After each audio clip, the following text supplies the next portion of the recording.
అహ్మదాబాద్ విమాన ప్రమాద మృతదేహాలు గుర్తించేందుకు డిఎన్ఏ నమూనాల సేకరణ ప్రక్రియ కొనసాగుతోంది. ఇప్పటికే 240 మృతదేహాలకు అధికారులు డిఎన్ఏ టెస్ట్ ని పూర్తి చేశారు. మిగిలిన 34 మృతదేహాలకు డిఎన్ఏ టెస్ట్ పూర్తి కావాల్సింది. ప్రమాదంలో చనిపోయిన వారి మృతదేహాలు గుర్తించేందుకు డిఎన్ఏ నమూనాల్ని అందించడానికి విమాన ప్రమాద కుటుంబీకులు అహ్మదాబాద్లోని బీజే మెడికల్ కాలేజీకి చేరుకుంటున్నారు. మృతదేహాల్ని గుర్తింపులో డిఎన్ఏ టెస్ట్ కీలకంగా మారనుంది. మరోవైపు మృతదేహాల కోసం బాధిత కుటుంబ సభ్యులు పడిగాపులు కాస్తున్నారు. డిఎన్ఏ టెస్ట్ త్వరగా పూర్తి చేసి మృతదేహాల్ని అప్పగించాలని బాధిత కుటుంబ సభ్యులు వేడుకుంటున్నారు. ఇప్పటి వరకు 6 మృతదేహాల్ని వారి కుటుంబ సభ్యులకి అప్పగించారు.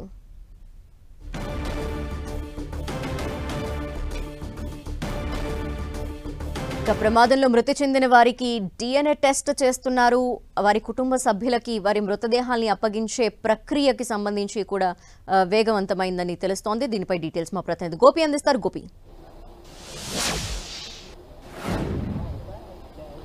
ధనలక్ష్మి, ఈరోజు 240 వరకు కూడా ఈ డిఎన్ఏ టెస్టులను కూడా పూర్తి చేసినట్టుగా తెలుస్తుంది. కొద్దిసేపటి క్రితమే గుజరాత్ కు హోంమంత్రి హర్ష్ సంఘవి అధ్యక్షతన కూడా ఈ డిఎన్ఏ పరీక్ష సమీక్షను కూడా ఏర్పాటు చేయడం జరిగింది. ఇందులో ఫోరెన్సిక్స్ డైరెక్టర్స్, అదేవిధంగా హోం కార్యదర్శి, ఐజీపీ, అదేవిధంగా ఎఫ్ఎస్ఎల్ డైరెక్టర్లు కూడా పాల్గొనడం జరిగింది. అయితే ఇప్పటివరకు 240 డిఎన్ఏ నమూనాలను కూడా సేకరించడం జరిగింది. దీన్ని ఇంకా వేగవంతం చేయాలి అంటూ కూడా ఇప్పటికే కేంద్ర హోంశాఖ, గుజరాత్ హోంశాఖను కూడా కోరడం జరిగింది.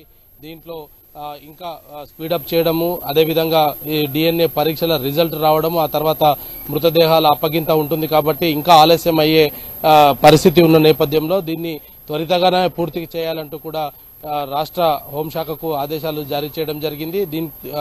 దీంతో ప్రస్తుతం ఈ డిఎన్ఏల సేకరణ ప్రక్రియ వేగవంతం చేసేందుకు కూడా అధికారులు అన్ని రకాల ఏర్పాట్లు చేస్తున్నారు. దాదాపు 1000 శాంపిల్స్ కూడా కలెక్ట్ చేయాల్సి ఉంది అనేది కూడా మనకు కొంత ప్రాథమిక సమాచారం అందుతుంది. అయితే కేవలం విమానంలో ఉన్న వాళ్ళు మాత్రమే కాకుండా ఈ డాక్టర్స్ ఏదైతే మెడికోస్ ఉన్నారో వాళ్ళు కూడా ఈ ప్రమాదంలో దాదాపు 38 మంది వరకు వాళ్ళు చనిపోయారన్నట్టుగా కూడా తెలుస్తుంది. అదేవిధంగా కింద ఎక్కడైతే భారీ విస్ఫోటనం జరిగిందో ఆ విస్ఫోటనంలో కూడా మరికొంతమంది చనిపోయినట్టుగా కూడా కొంత సమాచారం అందుతుంది. అక్కడే టీ స్టాల్స్ నడుపుకునే వాళ్ళు కావచ్చు, ఇతర వ్యక్తులు కూడా అందులో చనిపోయినట్టుగా కూడా ప్రస్తుతం కొంత వార్తలు అయితే వస్తున్నాయి. అయితే సివిల్ హాస్పిటల్కి మాత్రం ఇప్పటికీ ఇంకా బాధితుల కుటుంబాలు అక్కడే ఉండడం జరిగింది. శాంపిల్స్ ఇవ్వడం కోసం వాళ్ళంతా కూడా అక్కడే ఉండి ఆ శాంపిల్స్, అదేవిధంగా డెడ్ బాడీస్ ని కూడా తీసుకువెళ్లేందుకు కూడా కుటుంబ సభ్యులంతా కూడా సివిల్ హాస్పిటల్ వద్దే ఉండడంతో ఈ యొక్క ప్రక్రియ వేగవంతం చేయాలనేది కూడా ఈ మరణించిన 240 మంది ప్యాసింజర్స్ కి సంబంధించిన కుటుంబ సభ్యులు కూడా అక్కడికి చేరుకున్నారా?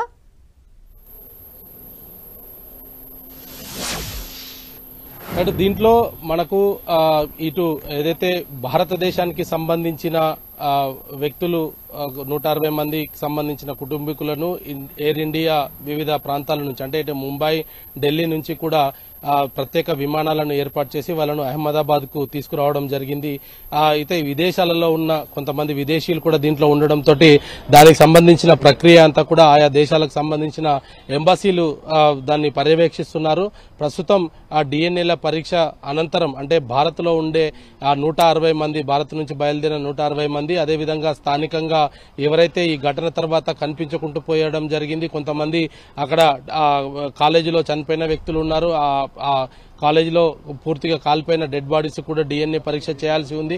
వీటన్నిటి తర్వాత కొంత విదేశీయులకు సంబంధించిన సమాచారం కూడా తెలిసే అవకాశాలు కనపడుతున్నాయి. అయితే ఎంబసీ కూడా అక్కడి నుంచి ఏదైతే ఇటు ఇంగ్లాండ్ కు సంబంధించిన ప్రయాణికులకు సంబంధించి కూడా వాళ్ళు అక్కడే డిఎన్ఏ శాంపిల్స్ తీసుకొని వచ్చి ఇక్కడున్న మృతదేహాలతోటి మ్యాచ్ చేసి ఆ మృతదేహాలను కూడా ఆయా దేశాలకు పంపే ప్రయత్నం కూడా చేస్తున్నట్టుగా తెలుస్తోంది. అయితే ప్రక్రియ కొంత వేగవంతం చేయాల్సిన అవసరం ఉంది అనేది కూడా చెప్తున్నారు. ఇంకా 240 వరకు మాత్రమే డిఎన్ఏ శాంపిల్స్ అవడము, దాదాపు 2 రోజులు గడుస్తున్నప్పటికీ కూడా ఈ యొక్క నమూనా సేకరణనే టైం పడితే అది డిఎన్ఏ రిపోర్ట్ రావడానికి కూడా 72 గంటల సమయం పడుతుందనేది కూడా వైద్యులు చెప్తున్న నేపథ్యంలో దీంట్లో మరింత ఆలస్యమయ్యే పరిస్థితి కనపడుతుంది. డిఎన్ఏ నమూనాల సేకరణ ఇంకా వేగవంతం చేయాలనేది కూడా రాష్ట్ర హోంశాఖ కొద్దిసేపటి క్రితమే ఈ సమీక్షా సమావేశం కూడా నిర్వహించడం జరిగింది.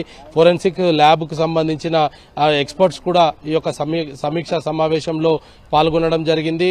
ఇటు మృతదేహాల గుర్తింపు, వాటికి కుటుంబ సభ్యులకు అప్పజెప్పడము, వాటిని ఆయా గమ్యస్థానాలకు చేర్చడం, అంటే అహ్మదాబాద్ కు వచ్చి అక్కడి నుంచి ఇంటర్నేషనల్ ఫ్లైట్ లో బయలుదేరిన వారు ఉన్నారు కాబట్టి వాళ్ళందరికీ స్వస్థలాలకు కూడా ఈ యొక్క మృతదేహాలని కూడా పంపించే ప్రక్రియ కూడా చేయాల్సి ఉంటుంది. కాబట్టి వీటన్నిటికీ కూడా చాలా సమయం పట్టే అవకాశాలు ఉన్నందున